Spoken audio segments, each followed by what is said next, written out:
গাড়িতে সাজানো টমেটো আর তার ভেতরে দেখা যাচ্ছে কয়লা। নিয়ন্ত্রণ হারিয়ে দুর্ঘটনাগ্রস্ত গাড়ি থেকে মিলল কয়লা। কয়লা পাচার নিয়ে পুলিশের ধরপাকড় এড়াতে সবজির আড়ালে কয়লা পাচারের ছক। গাড়ি থেকে উদ্ধার হয়েছে কয়লা। নিয়ে যাওয়ার কোনো বৈধ নথি ছিল কি? কোথায় নিয়ে যাওয়া হচ্ছিল এই কয়লা? তদন্তে নেমেছে পুলিশ।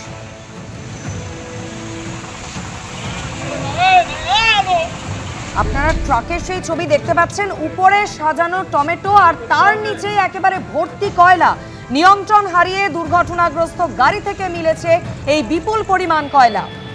কয়লা পাচার নিয়ে পুলিশি ধরপাকড় চলছে, আর তার রাতেই কি সবজির আড়ালে এইভাবে কয়লা পাচারের ছক?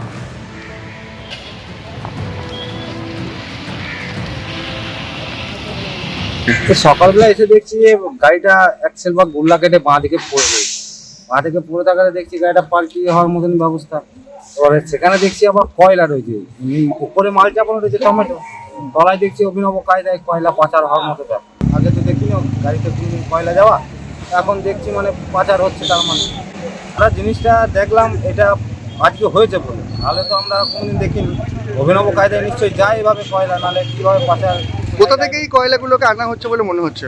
আমার যতদূর সম্ভব এটা আপনার আসানসোল ওই সাইড থেকে, আসানসোলেরই নাম্বার গাড়িটা, একমাত্র ওই সাইডে যেখানে কয়লা পাওয়া যায় আমাদের কলিয়ারির সাইড।